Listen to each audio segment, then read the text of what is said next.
gente tentou trabalhar isso de uma forma assim mais robusta, né, utilizando os dados das granjas, né? Então, para conseguir verificar se uma fêmea nessa condição, com essas características de rebanho, de produção, ela está apta para continuar como uma matriz produtiva ou quando que ela está apta para ser descartada, né?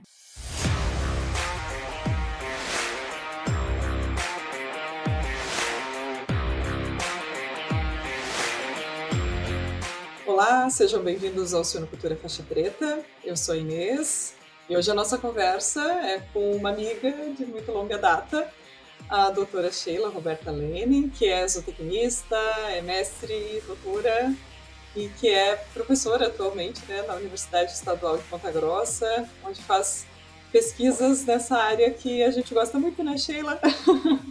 Sheila, obrigada por ter recebido o nosso convite, aceitado ele e por dividir teu tempo aqui com a gente.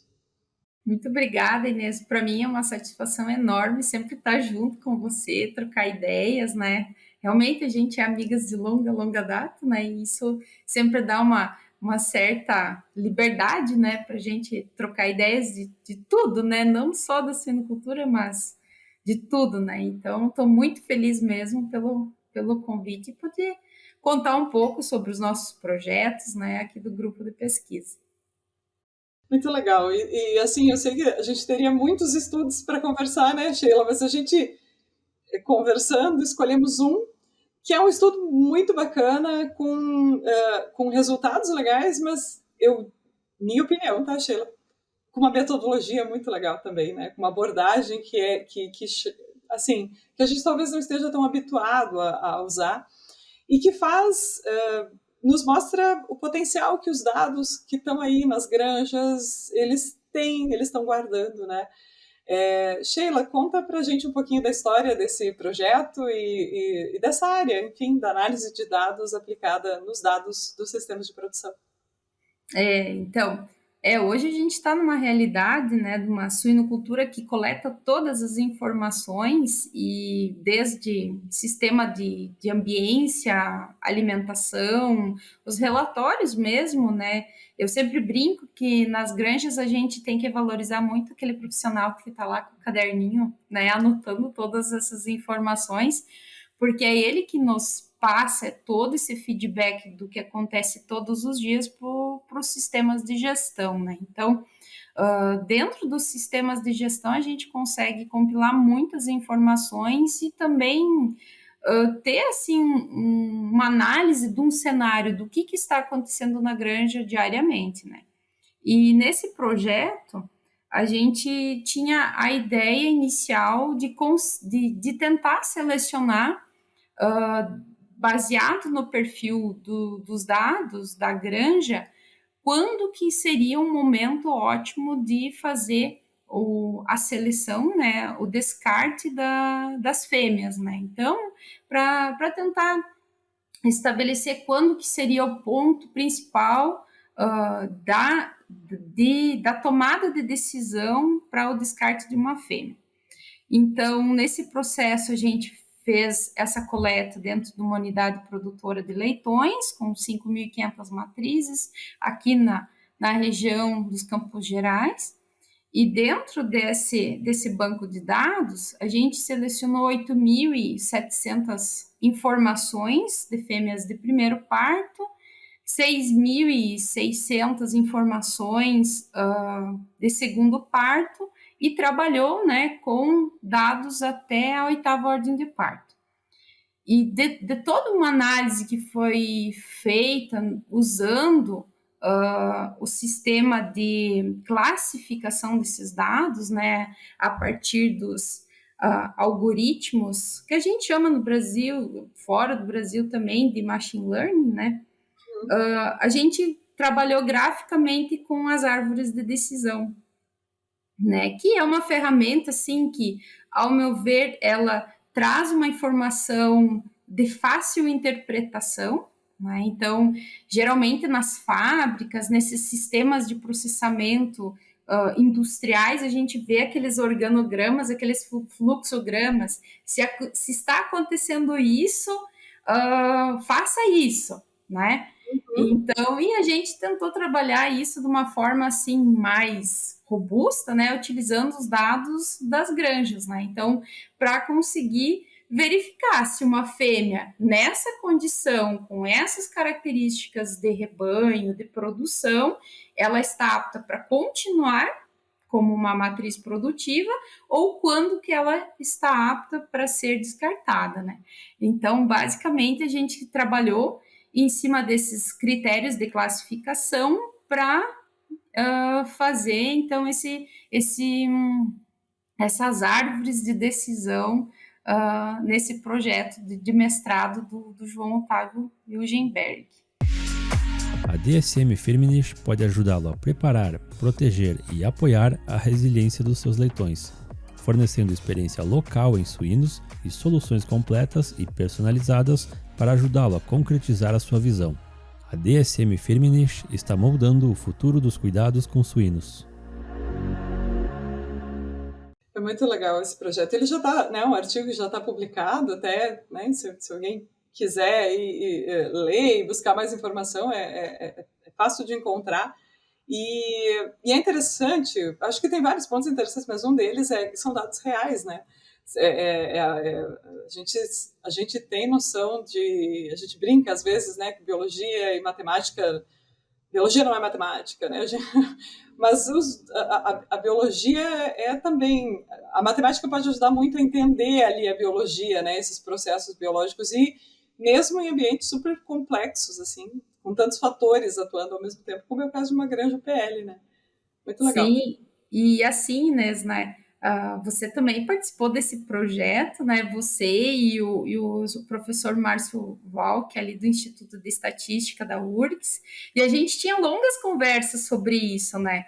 Como em alguns momentos, né, a gente conseguiria transpor uma realidade de granja, um mecanismo biológico que acontece numa porca junto com seus leitões, para uma interpretação matemática, né? Como fazer como uma máquina, né, que é o sistema dos algoritmos, quando ele faz as classificações, ele interpretar que ela é uma matriz boa e quando ele interpretar que ela é uma matriz ruim, baseado somente naquelas ferramentas do 0 e do 1. Né? Eu acho que esse acho que era sempre o nosso grande desafio, né, em como trabalhar tudo isso, né, numa abordagem matemática, mas assim, ao meu ver, né, a gente teve até sucesso com relação a isso. A gente viu que é possível fazer essas classificações, né?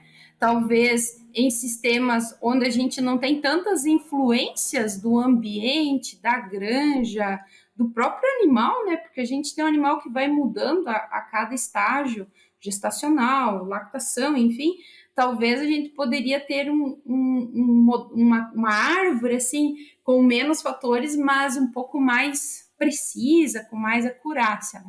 Mas assim, para um primeiro projeto, a gente ficou bem feliz, né, Inês?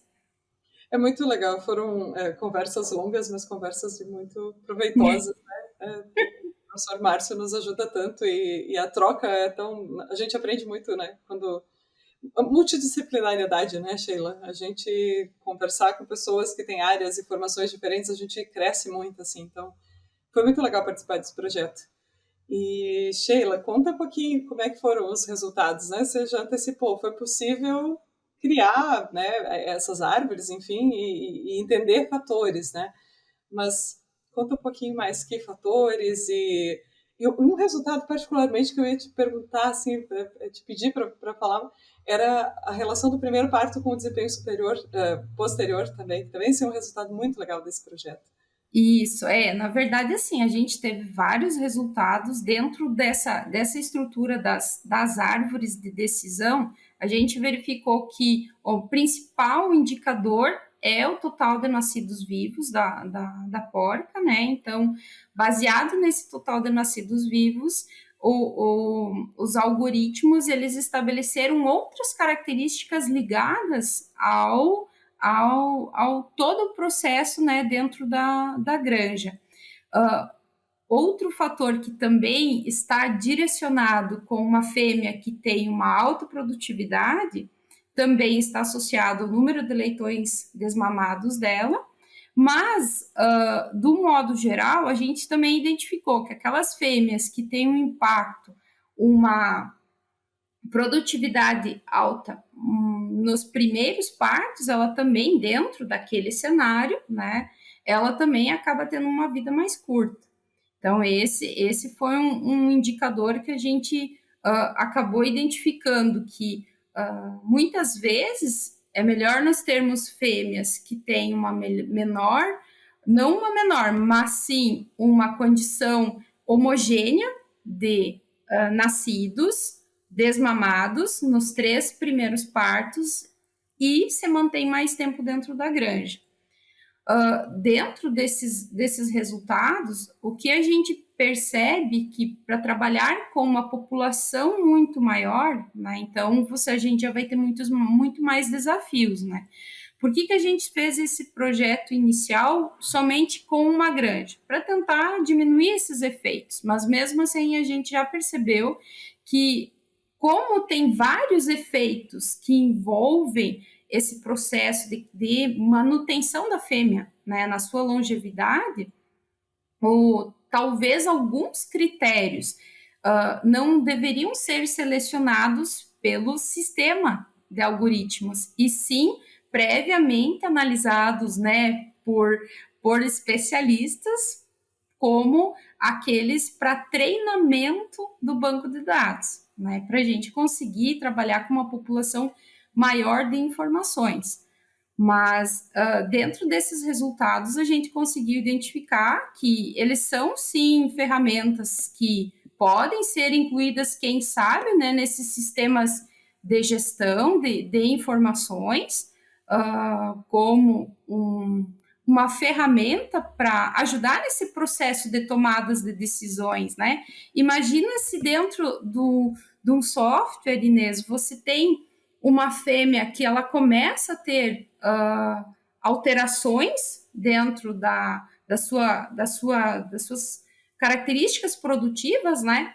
E você já tem algum indicador lá que está marcando, sabe? Aqueles botõezinhos assim avisando, ou algum algoritmo dizendo assim, possível descarte em tal ordem de parto, né? Então, hoje, com todas as ferramentas que a gente tem de inteligência artificial, com tanta informação podendo ser integrada de uma forma tão rápida e com tanta eficiência, eu vislumbro que futuramente a gente, não um futuro muito distante, né, a gente tenha esses sistemas já desses métodos, né, integrados nessas plataformas, né, tanto para a parte de gestão, tanto para a parte de nutrição, né, nesses sistemas de automatização, né, de alimentação, e nos de ambiência já é um pouco mais comum, né, mas a gente vê um pouco ainda isso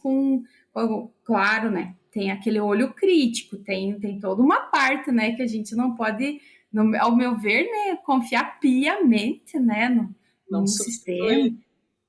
Não substitui, obviamente, não substitui, mas eu acho sim que são ferramentas que podem ajudar muito, né, numa suinocultura que está cada vez mais otimizada, com uma velocidade muito grande de como as coisas acontecem, né?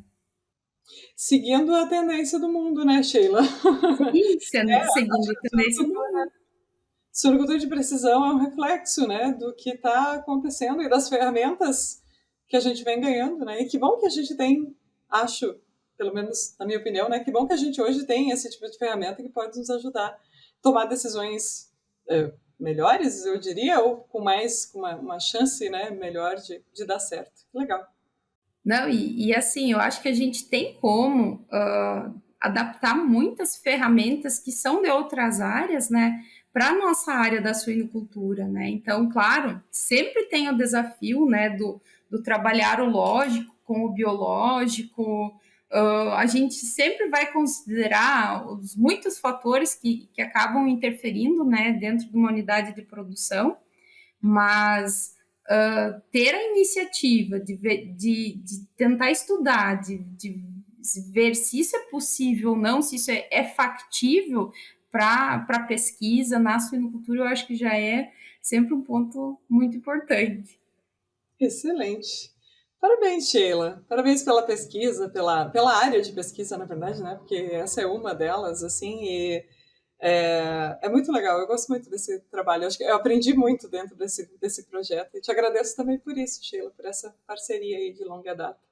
E por hoje ter vindo aqui conversado com a gente e dividido teu conhecimento, tua experiência aqui com a gente. Obrigada, Sheila.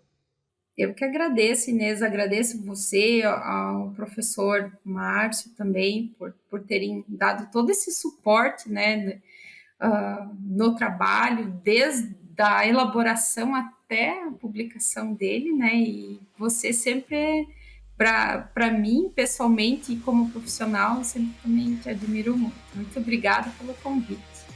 É recíproco. E obrigada a todos que ficaram com a gente até o finalzinho desse podcast e até a próxima.